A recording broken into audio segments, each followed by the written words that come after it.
여러분, 우리는 정말 복음을 알고 있습니까? 교회 오래 다녀서 이것저것 보고 들은 것은 많아 복음에 대한 풍어는 읊을 줄 알지만 정작 내 삶은 하나도 바꾸지 못하는 그런 무능한 복음을 들고 살고 계시지 않습니까?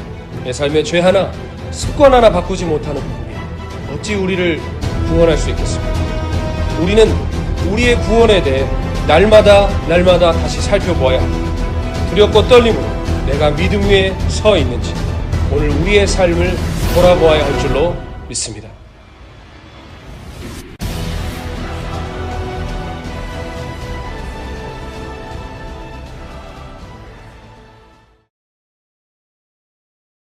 예수님을 믿는 사람들은 하나님의 통치를 받아 하나님께 순종하는 사람들입니다. 예수를 믿는 사람들은 욕심에 끌려가는 옛사람을 십자가에 못 박고 예수님의 부활의 생명으로 살아가는 사람들입니다.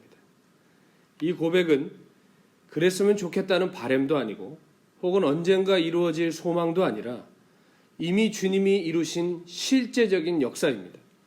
영원전부터 계획하신 하나님의 뜻 안에 2000년 전 우리 주 예수 그리스도께서 십자가에 죽으시고 부활하심으로 말미암아 이루신 놀랍고도 분명한 진리입니다. 그런데 우리가 어떻게 2000년 전 사건과 연합되어서 오늘 이 시간을 그 진리로 살아갈 수 있는 것일까요? 어떻게 복음이 오늘도 우리의 영혼과 삶을 거듭나게 하고 변화시킬 수 있는 것일까요? 여러분, 현대 법의 근간이 되는 것은 로마의 법입니다. 로마의 법이 아무리 정교하고 훌륭해도 지금은 아무런 직접적인 영향력은 없습니다. 왜일까요? 그 법을 만들고 집행하는 로마 제국이 멸망했기 때문입니다. 우리가 제일 그리워하는 시대는 아마 고구려 광개토대왕 시대가 아닐까 싶습니다. 우리 민족의 영토가 제일 넓었을 때이죠. 요동 벌판과 중국의 동북 지역이 다 우리 민족 거였던 때가 있습니다. 그러나 지금 그 땅이 우리 거라고 얘기해도 될까요? 안 됩니다. 왜입니까? 그 고구려가 멸망했기 때문입니다. 어떤 법이든 어떤 영향력이든 결국 그것을 이루고 집행할 주체가 있어야 하는 것입니다. 그 주체가 사라진다거나 죽는다거나 멸망하면 그 법도 영향력도 함께 사라지는 것입니다. 그렇다면 2000년 전 예수 그리스도의 복음의 소식이 어떻게 지금도 여기에 우리의 삶에 역사할 수 있는 것입니까? 그것은 예수님께서 부활하셔서 지금도 살아계시고 또한 그 놀라운 진리가 우리의 삶에 역사할 수 있도록 성령 하나님을 우리 안에 보내주셨기 때문에 그런 것입니다. 성령님이 우리 안에 사시는 일은 무엇입니까? 첫째, 성령님은 율법의 요구를 이루게 하십니다. 성령님은 하나님이십니다. 이것에 대해서는 굳이 설명하지 않겠습니다만 성령 하나님께서는 우리 안에 오셔서 믿는 자 안에 오셔서 오늘도 예수 그리스도의 복음을 살아낼 수 있도록 역사하십니다. 하나님의 통치 안에 순종하며 살아갈 수 있도록 일하신다는 것입니다. 여러분께 여쭙겠습니다. 복음은 율법을 대체하는 것인가요? 쉽게 말해 율법을 폐한 것이냐 이것입니다. 아니죠. 성경은 분명히 예수님께서 율법을 완성하러 오셨다고 그랬습니다. 다시 말해 복음은 율법을 완성하는 것이지 폐하는 것이 아니라는 것입니다. 예수님 분명히 마태복음 5장 17절에 내가 율법이나 선지자를 폐하러 온 줄로 생각하지 말라. 폐하러 온 것이 아니요 완전하게 하려 함이라 말씀하셨습니다. 예수님 율법을 완성하러 오셨습니다. 그렇다면 예수님 율법을 어떻게 완성하시죠? 여러분 아시다시피 율법은 선한 것입니다. 우리를 살리기 위해 주신 하나님의 법입니다. 그러나 성경이 증언합니다. 우리 속에 있는 죄가 이 율법을 죽이는 것으로 만들어 오히려 이 율법 때문에 우리가 사망에 이르게 되었다 하였습니다. 로마서 8장 3절에서 4절은 율법이 육신으로 말미암아 연약하여 할 수 없는 그것을 하나님은 하시나니 곧 죄로 말미암아 자기 아들을 죄 있는 육신의 모양으로 보내어 육신의 죄를 정하사 육신을 따르지 않고 그 영을 따라 행하는 우리에게 율법의 요구가 이루어지게 하려 하심이니라 말씀하셨습니다. 율법을 주셨지만 우리 육신의 연약함과 죄의 지배로 말미암아 우린 율법을 이룰 수 없었어요. 그러나 그 죄의 대가인 사망을 하나님의 아들이 대신 받으시고 우리에게 성령을 부어주셔서 예수의 생명으로 거듭나게 하시고 율법이 요구하는 바를 이룰 수 있게 하셨다는 것입니다. 율법의 요구가 무엇입니까? 구약에 적혀있는 수백 가지 규정을 말하는 것일까요? 아닙니다. 율법의 가장 중심되는 두 가지 큰 계명이 있습니다. 여러분 잘 아시죠? 하나님 사랑과 이웃 사랑입니다. 마태복음 22장 37절에서 40절에 보면 예수께서 이르시되 내 마음을 다하고 목숨을 다하고 뜻을 다하여 주 너의 하나님을 사랑하라 하셨으니 이것이 크고 첫째 되는 계명이요 둘째도 그와 같으니 내 이웃을 내 자신같이 사랑하라 하셨으니 이 두 계명이 온 율법과 선지자의 강령이니라. 아멘. 이 두 가지 계명에 모든 구약의 율법과 선지자들의 외침이 다 들어가 있다는 것입니다. 예수님은 이 두 계명을 스스로 성취하셨고 또 동시에 예수님을 믿는 자들에게 성령을 부어주셔서 이 계명을 이루고 성취할 수 있도록 하셨다는 것입니다. 우리가 정말 예수님의 복음을 믿어서 성령을 받으면 우리 삶에 있는 가면무도회가 끝납니다. 종교적이고 이중적이고 가식적인 삶에서 벗어나 하나님 앞에 진실하고 거룩하고자 몸부림치는 삶을 살기 시작합니다. 죄를 미워하게 되고 하나님 나라를 바라보는 눈이 열리는 것이죠. 이제 더 이상 나를 위해 살지 않고 주님을 기쁘시게 하는 삶을 살고자 하는 소원이 우리 안에 생기는 것입니다. 무엇보다 하나님께 순종하고자 하는 강력한 의지가 생겨납니다. 저는 제가 주님을 만났던 그 밤을 잊지 못합니다. 몇 시간도 되지 않는 그 회개의 시간이었는데요. 그때 제 안에 누가 가르쳐주지 않아도 모든 것이 깨달아졌습니다. 제가 얼마나 죄인인지, 얼마나 죄되게 살아왔는지. 단순한 깨달음이 아니라 이제 그렇게 살기가 싫어졌습니다. 가식적인 종교인의 삶을 끝내고 싶었습니다. 하나님을 기쁘시게 하고 하나님이 원하시는 삶을 살고 싶었습니다. 놀라운 변화였습니다. 제 겉모습은 그대로였지만 제 심령이 변화된 그 밤, 제 삶은 참으로 거듭나 그 밤 이후에 제 삶은 한 걸음 한 걸음 여전히 부끄럽고 연약함이 많지만 주님을 닮아 한 걸음 한 걸음 이 길을 걸어가고 있습니다. 예전에는 우리에게 없던 가치관과 삶의 기준이 성령님이 우리 안에 들어오심으로 말미암아 생기는 것입니다. 예수님 믿고 혹시 내 마음대로 더 살기 원하는 분 계십니까? 스스로 내 안에 놀라운 변화가 일어난 것을 모르십니까? 그렇다면 우리 안에 정말 구원이 임했는지 성령님이 계신지 확인해 보셔야 하는 것입니다. 여러분, 우리는 성령의 법을 따라 살아야 합니다.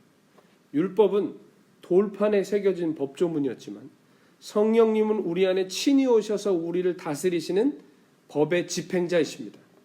로마서 8장 1절에도 우리가 죄와 사망의 법에서 해방되어 생명의 성령의 법으로 들어갔다고 말씀하셨습니다. 생명의 성령의 법입니다. 법을 집행하시는 그분이 우리 안에 친히 오신 것입니다.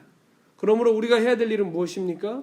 성령님과 동행하고 성령님께 순종하고 따르는 삶을 사는 것입니다. 많은 사람들이 오해를 합니다.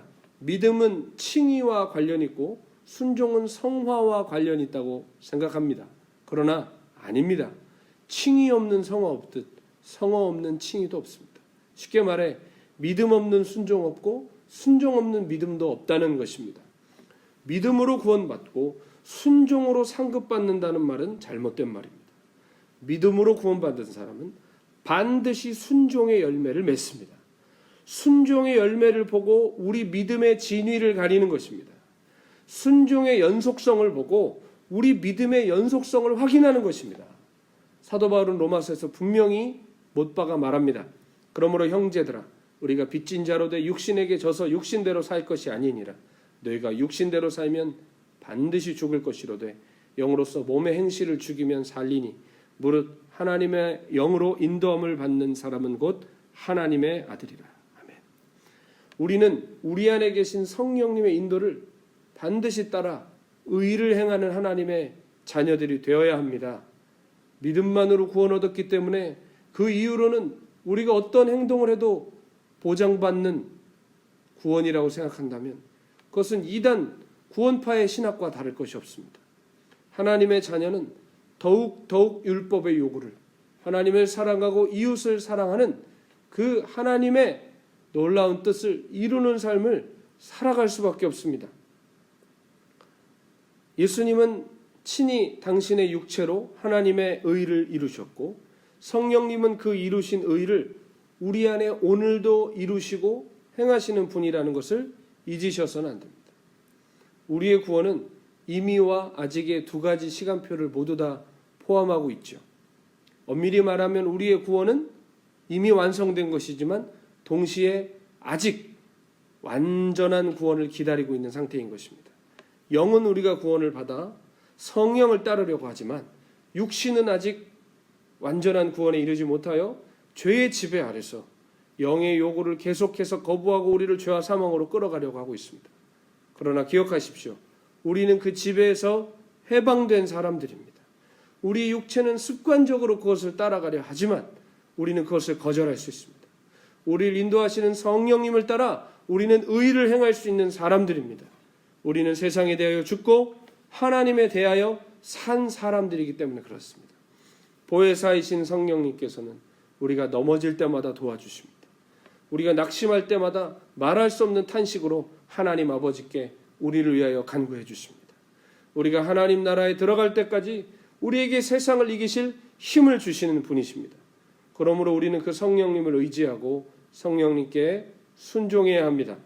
그래서 우리가 어디에 있든 무엇을 하든 성령의 인도함을 따라 하나님의 뜻을 이루는 삶을 살아야 하는 것입니다. 진실로 속히 오리라 하신 우리 주님은 말씀하신 대로 이제 곧 오실 줄 믿습니다. 우리의 구원은 주님 다시 오시는 그날 영육간에 완전하게 성취될 것입니다. 더 이상 죄와의 싸움이 없을 것입니다. 사망도 없고 슬픔도 없을 것입니다. 새 하늘과 새 땅, 그 주님의 나라에서 우리는 영원한 승리의 노래를 부를 것입니다. 그러나 그 나라가 이르기 전까지 우리는 적진 한복판에 보내진 특수요원들과 같습니다.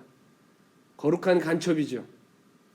몸은 이 땅을 향해 있으나 마음은 다른 왕, 우리의 진정한 왕을 섬기는 사람들입니다. 그래서 이 땅에서 살지만 이 땅을 벗하지 않습니다. 우리 마음은 하나님 나라에 잇대어 살아갑니다. 비록 이 땅에서 생활하지만 우리는 하나님의 나라, 곧 임할 그 나라를 사모하며 살아가는 것입니다.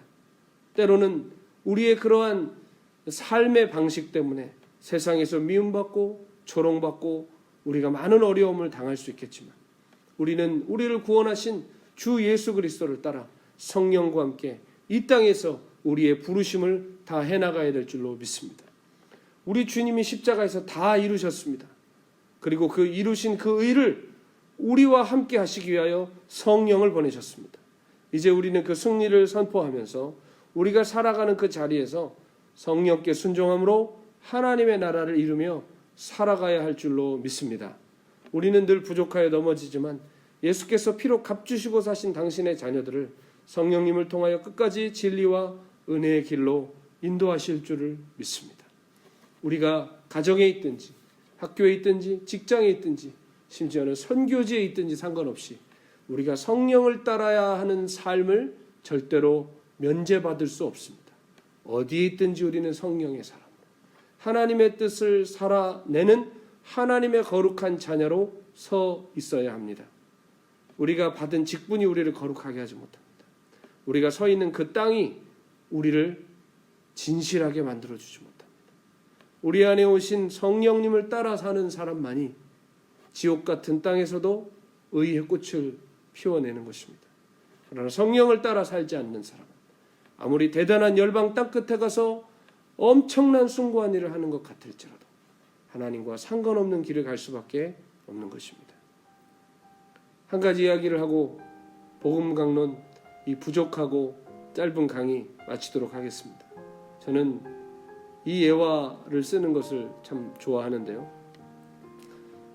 삼국사기에 보면 백제의 국군을 건 마지막 전투가 있습니다. 황산벌 전투. 그때 함께 싸웠던 유명한 두 장수가 있죠. 백제의 계백장군과 신라의 관창이라는 화랑이 있었습니다. 이제 나라의 국운을 건 전투이기 때문에 이제 황산벌로 나가기 전 계백장군은 그 전날 밤 엄청난 일을 저지릅니다. 자기 아내와 자녀들을 자신의 손으로 죽이죠. 그 사건 자체만 보면 이건 잔인한 것이고 폐륜입니다. 그런데 그 모든 이야기의 전후 사정을 아는 우리는 계백장군의 그 마음을 헤아릴 수 있습니다. 저 사람 저 다 걸었구나. 내일 전투에 모든 것을 다 걸었구나. 뒤돌아보지 않겠구나. 죽기까지 싸우겠구나. 사랑하는 여러분, 저는 그 이야기를 보면서 우리 주님의 심정이 생각납니다. 하나님께서 2000년 전 골고다 언덕에 그 아들을 잔인하게 달아 죽이실 때 하나님은 그날 모든 것을 다 거신 겁니다. 아들을 우리에게 내어주셨다는 것은 우리를 살리시기 위해 하나님은 뒤를 돌아보지 않으시겠다는 결단을 보여주신 것입니다. 그뿐만 아니라 친히 영으로 우리 같은 더러운 존재들에게 오셔서 사시겠다고 내리신 결단 또한 하나님께 있어서는 모든 것을 다 거셨다는 증거입니다. 사랑하는 성도 여러분, 하나님은 그 아들을 내어주셨고 아들은 그 생명을 우리를 위해 내어주셨습니다. 그리고 성령은 우리 안에 오셔서 그 생명을 오늘도 살아낼 수 있도록 우리 안에 일하고 계십니다. 복음은 가슴 따뜻한 옛 이야기가 아닙니다. 오늘도 믿는 자에게 구원을 주시는 하나님의 능력이 바로 복음인 것입니다. 우리의 부족함과 부끄러움에도 불구하고 하나님의 복음은 결국 우리를 새롭게 하시고 살려내실 것입니다. 우리는 지금 과정 중에 있는 사람들입니다. 어떤 분이 이렇게 생각할 수 있습니다. 나 분명히 믿었는데, 주님을 만나는 경험도 했는데 나는 왜 여전히 오늘 무너질까? 나는 왜 오늘 여전히 이렇게 연약할까? 여러분 기억하십시오. 그 탄식이 있다는 자체만으로도 성령이 지금 우리 안에 계시다는 것입니다. 그러나 그 탄식으로 끝내지 마시고 우리를 붙드시고 일으키시는 성령님과 함께 다시 일어나 회개하고 주님의 길을 가셔야 합니다. 우리는 지금 불완전한 육체로 불완전한 시간 속에 살아가고 있습니다. 그러나 저는 분명히 믿습니다. 여우가 죽을 때 제가 태어난 고향을 향하여 머리를 두고 죽는다는 격언처럼 우리도 지금 여기 고꾸러져 죽어도 십자가 향하여 죽겠다는 마음으로 살아갈 때 복음의 그 능력과 영광은 우리를 반드시 살려내고 이 길을 끝까지 걸어가게 하실 줄로 믿습니다. 제가 그 증인입니다. 저는 제 삶을 돌아볼 때 하나님께 사랑받고 부름받고 끝까지 이 길을 걸어갈 수 있는 이유보다 버림받고 외면당하고 끝났다고 생각할 때가 훨씬 더 많았습니다. 그러나 분명한 진실 하나는 먼저는 제 안에 제가 주님이 없으면 더는 살 수 없다. 주님이 없으면 내 삶엔 아무 의미가 없다는 분명한 고백이 있었고 또 그것보다 더 큰 진실 하나는 그럼에도 불구하고 하나님께서 저를 포기하지 않으신 그 은혜로 말미암아 저는 오늘도 이 길을 걸어가고 있습니다. 이 영상을 시청하시는 사랑하는 귀하신 성도 여러분, 어떻게 짧은 4번의 강의로 우리가 복음을 다 깨달을 수 있습니까? 들어서 깨달을 수 있는 복음이라면 우리가 열심내어 더 듣고 더 공부해야 될 것입니다. 그러나 복음은 오늘도 성령님과 함께 하나님을 향하여 진력하며 달려가는 자들에게 풀어집니다. 끝까지 포기하지 마십시오. 우리 주님 다시 오셔서 끝까지 이 경주를 달려가는 자들에게 생명의 면류관 주실 것입니다. 주님 다시 오실 그날 함께 그 생명의 강가에서 여러분과 함께 승리의 노래, 영광의 노래 함께 부르고 싶습니다. 우리에게 아들을 내어주신 그 사랑과 그 은혜와 그 복음의 완전한 앞에 날마다 엎드리며 성령님과 함께 우리에게 주어진 귀한 길 가시는 귀한 성도 여러분 되시기를 주 예수 그리스도 이름으로 간절히 축원드립니다.